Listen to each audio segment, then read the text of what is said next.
Law student MP board कक्षा 8वीं के सभी विद्यार्थियों को नमस्कार। हम लेकर आए हैं संस्कृत विषय का वार्षिक परीक्षा 2024 जो आपकी मार्च में होने जा रही है। संस्कृत विषय का ब्लूप्रिंट लेकर आए हैं कि इस अध्याय से कितने नंबर के प्रश्न आपके बनने वाले हैं और टोटल प्रश्नों का प्रश्न संख्या कितनी रहने वाली है। पिछले वीडियो में हम सारे सब्जेक्ट के हिंदी के और इंग्लिश के, सामाजिक विज्ञान के, गणित के हम ब्लूप्रिंट दे चुके हैं। अभी तक आपने वो नहीं देखा है तो हमारे यूट्यूब चैनल पे विजिट करके देख सकते हो। और एमपी बोर्ड कक्षा 8 के विद्यार्थी पहली बार हमारे यूट्यूब चैनल पर आए हो, चैनल सब्सक्राइब जरूर कर लेना, वीडियो को लाइक कर लेना और बेल आइकन को प्रेस कर लेना, जिससे आने वाला हर वीडियो आप तक आसानी से पहुंच सके। और अपने दोस्तों के साथ वीडियो को शेयर भी जरूर कर देना। आप जान लेते हैं 1 to 1 कितने नंबर का आपका पेपर रहने वाला है। टोटल नंबर की अपन सबसे पहले तो बात कर लेते हैं, ठीक है।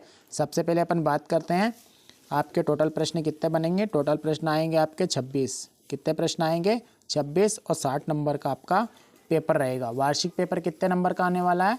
60 नंबर का। बाकी के जो नंबर है प्रोजेक्ट के 20 नंबर आपके स्कूल से मिलेंगे, ठीक है। अब जान लेते हैं किस अध्याय से कितने नंबर के रिक्त स्थान आने वाले हैं। अध्याय देखिए, जो आपकी जो बुक है संस्कृत, हिंदी, इंग्लिश, इसमें अध्याय का नाम नहीं बताया गया है, सिर्फ गद्य पद्य के बारे में बताया गया है।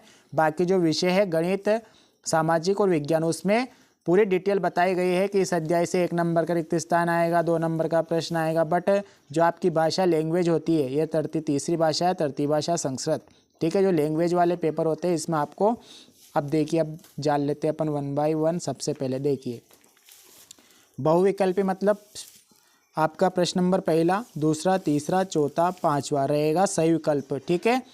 अब देखिए पद्य से आएगा।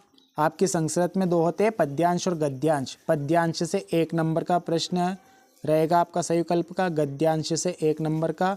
गद्य वाला पार्ट जो बोलते हैं ना, गद्य वाले पार्ट से 1 नंबर का सही विकल्प, गद्य वाले पार्ट से 1 नंबर का सही विकल्प। और व्याकरण, आपकी जो व्याकरण रहती है ना, उसमें से 1 सही विकल्प आएगा 1 नंबर का। तो ये तो सही विकल्प हो गया, ठीक है। ये सही विकल्प यहाँ से आएंगे।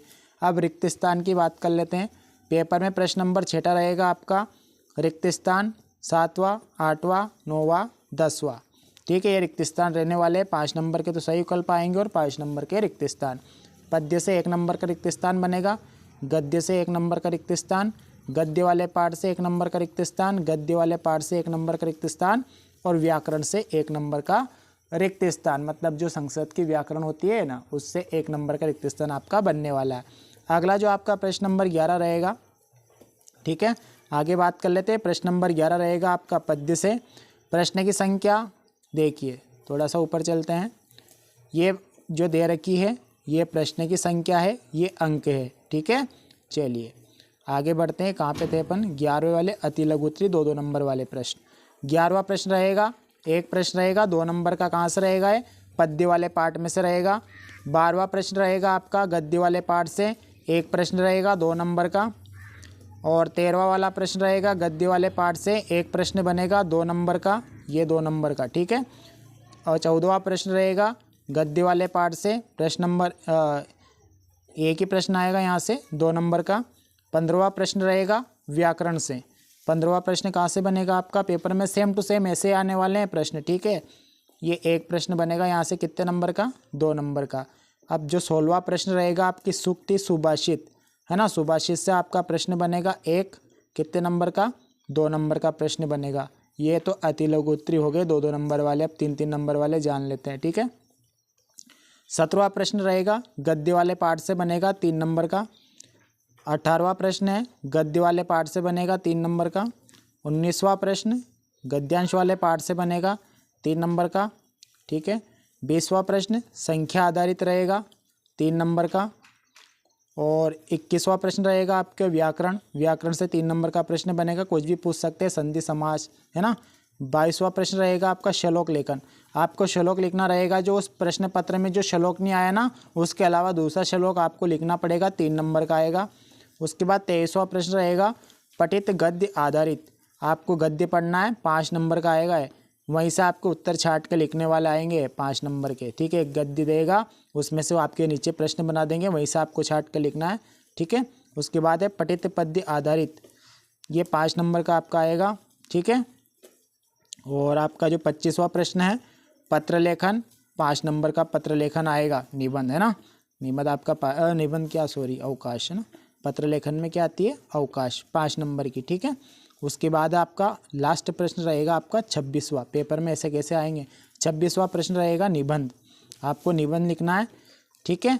वाक्य रचना, चित्राधर, निबंध लेखन, ठीक है। ये आपका है। देखिए संस्कृत में जो है, देखिए अब यहाँ से थोड़ा सा समझना। आपको लिखा हुआ होगा कक्षा 6 से 8, मतलब टोटल 6 टीके अभी यही सेम रहने वाला है। 8वीं के विद्यार्थियों के लिए भी सेम रहने वाला है और 7वीं के विद्यार्थियों के लिए भी यही सेम है। ब्लूप्रिंट सेम टू सेम ऐसे ही आपका पेपर बनकर आने वाला है। देखिए 2023-24 लिखा हुआ है। बहुत सारे विद्यार्थी ने कमेंट की थी कि सर ये तो 2023 का है। 23 का नहीं है, 23-24। ये सत्र आप 23-24 में तो पढ़ रहे हो, डायरेक्ट 24 में पढ़ रहे हो क्या आप। 23 में तो पढ़ के आए ना 24 में, तो 2023-24 सत्र रहता है ना। जिन विद्यार्थियों को कन्फ्यूज है ना है 23-24 का, सर ये तो पुराना ब्लूप्रिंट है, पुराना नहीं है। ये 2023-24 का मतलब सत्र। आप किस सत्र में पढ़ रहे हो, 23-24 में तो पढ़ रहे हो। 24 में परीक्षा देने जा रहे हो, 23 में पढ़े हो, 24 में आ गए, अब 24 में आपकी एग्ज़ाम हो रही है, ठीक है। ठीक है, मिलेंगे नेक्स्ट वीडियो में नए टॉपिक के साथ। तब तक के लिए सब प्यारे विद्यार्थी को नमस्कार। जय हिंद, वंदे मातरम।